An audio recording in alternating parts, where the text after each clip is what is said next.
Hello दोस्तों, मैं हूं पंडित युगवीर जैन। आज के इस फ्री कुंडली के सेशन में संजय कुमार जी का नंबर आया है। मेरठ से इन्होंने कांटेक्ट किया है और इनका सवाल है, मेरा वर्क नहीं है, क्या करना चाहिए। अभी काम धंधा यानी आपको दिक्कत है, शायद ऐसा लग रहा है, मेरा वर्क नहीं है। ठीक है संजय कुमार जी, तो देखिए आपका जो लग्न का चार्ट है, देखिए इसमें क्या है। देखिए पहले आपके सवाल पे अगर मैं आऊँ, या मैं आपको स्टार्टिंग से पहले फुल एनालिसिस कर देता हूँ, उसी में आपके सवाल का जवाब भी आ जाएगा। देखिए लग्न का जो मालिक है गुरु, वो चौथे भाव में स्वग्रही है, पंच महापुरुष योग बना रहा है और वो भाग्य के मालिक सूर्य के साथ बैठा हुआ है। लग्नेश भाग्येश की चौथे भाव में इतनी अच्छी युति होना बहुत अच्छा योग है। ठीक है, एक तरह का राजयोग है। और साथ ही में कैरियर का मालिक बुध नीच का होकर बैठा है और स्वग्रही गुरु उसको नीच भंग कर रहा है। ठीक है, अब देखिए यहाँ पे हो क्या रहा है। एक तरफ तो आपको भाग्यशाली बना रहा है ये योग, और एक तरफ आपको प्रगति दिलाने वाला योग है ये। दूसरी तरफ क्या हो रहा है कि जो कैरियर का मालिक नीच का है, मतलब अगर आप बिजनेस करते हैं तो उसमें नुकसानी के योग बनते हैं। अगर आप जॉब करते हैं कैरियर में, अगर आप, तो उसमें भी स्ट्रगल आएगा, उतार चढ़ाव आएगा। लेकिन देखिए राजयोग है, कम बैक कर पाओगे, अच्छा सक्सेस भी देखोगे लाइफ में। क्योंकि नीचभंग जब होता है तो इंसान कुछ स्ट्रगल्स से कई बार फॉल होकर वो फिर खड़ा होता है। ठीक है, तो ये चीज़ यहाँ पे इंपॉर्टेंट है। लेकिन अब इसमें भी नेगेटिविटी और कहाँ बढ़ रही है। देखिए कितना अच्छा राजयोग है, मैंने कहा सामने एक नीचभंग भी मैंने आपको बताया जिसकी वजह से स्ट्रगल आ रहा है। लेकिन इसके अलावा और भी कुछ पॉइंट्स है जो आपकी कुंडली में नेगेटिव है। अब वो नेगेटिव पॉइंट क्या है, देखिए अब मेन तो देखिए आपका 12th हाउस है, अब वहाँ पे राहु नीच का है, वृश्चिक राशि में है। आपके 6th हाउस में केतु नीच का है। अब देखिए आपकी मेन लग्न कुंडली में 3 ग्रह नीच के हो गए हैं। ठीक है, तो अब देखिए लग्न कुंडली में जब 3 ग्रह नीच के होते हैं तब होता क्या है, इंसान के जीवन एक प्रकार का बहुत स्ट्रॉन्ग दरिद्र योग होता है। एक तरफ बना है राजयोग और एक तरफ बना है काफ़ी ही स्ट्रॉन्ग दरिद्र योग। तो होता क्या है, उन दोनों के संघर्ष में क्या होता है, लाइफ कभी कभी एवरेज होकर रह जाती है। यानी कुछ टाइम हम थोड़ा अच्छा देखते हैं, फिर डाउन आता है, थोड़ा अच्छा देखते हैं, डाउन आता है। पर बहुत एक्स्ट्रा ऑर्डिनरी फेज़ में हम एक कंटिन्यूटी नहीं कर पाते हैं ऐसे योगों में। ठीक है, क्योंकि देखिए जब 3 ग्रह नीच के होंगे 9 प्लैनेट्स में से, तो आप समझ सकते हैं कि 40% आपके प्लैनेट्स वहाँ पर नीच के हो रहे हैं। तो जो भी दशा अंतरदशाएँ आएंगी, या मेन आपके जो मेन हाउसेस है, लॉस हाउस एक्टिवेट हो रहा है, कंपटीशन हाउस एक्टिवेट हो रहा है, 10th हाउस एक्टिवेट हो रहा है, आपका पीस का, सुख का 4th हाउस एक्टिवेट हो रहा है। ठीक है, सूर्य गुरु ने वहाँ संभाला है, सूर्य ने वहाँ संभाला है, बट ऑलरेडी 3 ग्रह वहाँ पे नेगेटिव, एक स्ट्रॉन्ग, जितने ज़्यादा ग्रह नीच के होते हैं उतनी ही ज़्यादा कुंडली को ख़त्म करते जाते हैं, कुंडली के पावर को डिस्ट्रॉय करते जाते हैं।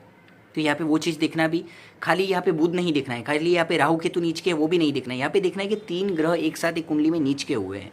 ठीक है, अब देखिए दूसरा क्या हो रहा है, यहाँ पे मंगल है 3rd हाउस में, वो भी शत्रु के घर में बैठा हुआ है, और धनु लग्न में वो काफ़ी कारक होता है, 5th हाउस का मालिक होता है। अब 5th हाउस कैसा है, 5th हाउस होता है हमारे पुराने जन्म का, हमारे इष्ट देवता की कृपा का, हमारे पुराने जन्म की पुण्याई का, हम पुराने जन्म में क्या लेकर आए हैं। तो देखिए मंगल भी वहाँ पे शत्रु क्षेत्रीय है, शनि के घर में बैठा हुआ है वहाँ पर।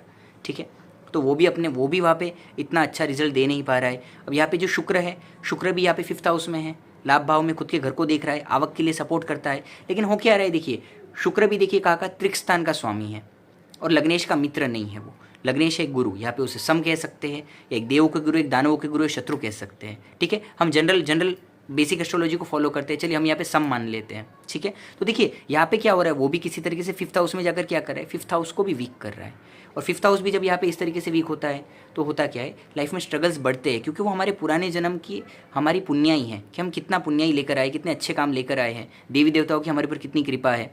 तो ये सारे जो हाउसेस है, इसके लिए आपकी कुंडली में स्ट्रगल भी दिख रहा है, एक बहुत पावरफुल राजयोग भी है। तो यहाँ पे आपको कुछ उपाय करने चाहिए, जो योग आपको रुकावट पैदा कर रहे हैं उनके आपको कुछ उपाय करने चाहिए, ताकि राजयोग है वो तो आपको सपोर्ट करना चाहता है, थोड़ा बहुत पुशअप कर रहा है, लेकिन वो पूरा रिजल्ट नहीं दे पा रहा है। तो ये इतने सारे जो नेगेटिव पॉइंट्स है, अगर उनके सारे उपाय होंगे तो ऑटोमेटिकली राजयोग तो अच्छा ही है, उसके लिए तो हमें कुछ करना ही नहीं है, वो तो ऑलरेडी आपके पास पॉजिटिव ही है।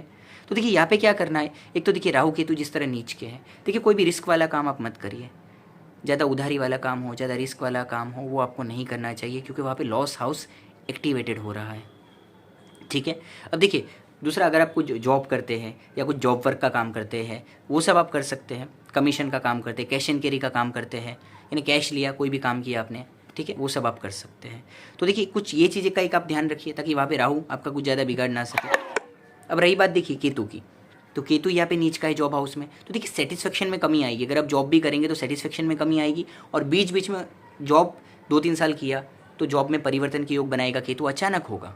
कई साल भर जॉब किया, चेंज हो गया, कई 2-3 साल 4 साल अच्छे से किया, फिर चेंज हो गया, किसी का 6 महीने में ही चेंज हो गया। तो ऐसी जो सिचुएशन आती है वो भी ऐसा केतु क्रिएट करेगा। यानी थोड़ा अप डाउन तो रहेगा, लेकिन आपका लॉस जहाँ नहीं होता है वहाँ पे आपका खाली टाइम वेस्ट होगा, आपकी इनकम स्टॉप होगी, लेकिन आपका जो सेविंग्स है वो वहाँ पे एक साथ लाखों करोड़ों रुपया बिजनेस में जा सकता है। पर आप 4-6 महीने बैठ के खाओगे तो लाखों करोड़ों रुपये नहीं जाएंगे। अब जितना आप सेविंग्स में से थोड़ा बहुत आप जो खाएंगे उतना ही जाएगा।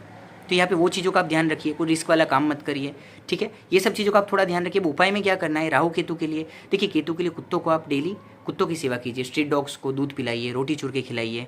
एक ग्रुप बना लीजिए, एक इंसान कितना खिलाएगा, 8-10 लोग मिल गए तो 8-10 दूध की थैलियाँ इकट्ठी हो जाती है, ऐसा कई लोग करते हैं। उसमें थोड़ा सब घरों की रोटियाँ इकट्ठा कर लो, निकल जाओ रात को आप लोग जब फ्री हो, ग्रुप बना के खिला दो कई सारे कुत्तों को, ये चीज़ आपके काम आएगी। बाकी देखिए पूजा पाठ भी कराओगे, आपके मन को तो शांति होगी, लेकिन देखिए ये जीवदया के जो उपाय आपको ज़िंदगी भर मदद करेंगे, क्योंकि आप रोज़ करने वाले हैं। देखिए राहु का जो उपाय है, डेली आप एक काम करिए, या तो शिव जी को जल चढ़ाइए, या तो फिर राहु के लिए आप शनिवार के 21 व्रत करिए। और शिव जी को जल चढ़ाना तो बहुत अच्छी बात है, आपको कंटिन्यू क्या है, आपको मदद मिलती ही रहेगी उससे, ठीक है। अब जैसे बुध है तो बुधवार के दिन गणपति जी को एक लड्डू मिठाई चढ़ा दीजिए, मोदक हो, पेड़ा हो, किसी भी तरह की मिठाई चढ़ा दीजिए, इससे आपको फ़ायदा होगा। तो देखिए ओवरऑल में आपका जो चार्ट है ये ओवरऑल में पॉजिटिव भी है, इसमें नेगेटिव भी है, तो कुछ ये सब आप अगर उपाय करते हैं आपको फ़ायदा होगा। इसमें देखिए लग्न का लॉर्ड अगर हम देखिए, जिस तरह गुरु है, सूर्य है, या फिर एक अच्छी क्वालिटी का पुखराज और रूबी पहनो आप, क्योंकि वो आपके बहुत ही पावरफुल सपोर्टिव प्लैनेट से, राजयोग करने वाले प्लैनेट से, तो आपको बहुत मदद करेंगे, यहाँ पे बहुत सपोर्ट करेंगे, ठीक है। संजय कुमार जी जो उपाय आपको बताया, ये स्टोन्स भी आप धारण करिए। फास्टिंग में देखिए बुधवार की 21 व्रत कर लीजिए एक बार, अच्छा ही है। एक आध बार राहु के लिए शनिवार के भी व्रत कर सकते हैं राहु के लिए, ठीक है। शनिदेव के लिए नहीं करना है, राहु के लिए करना है।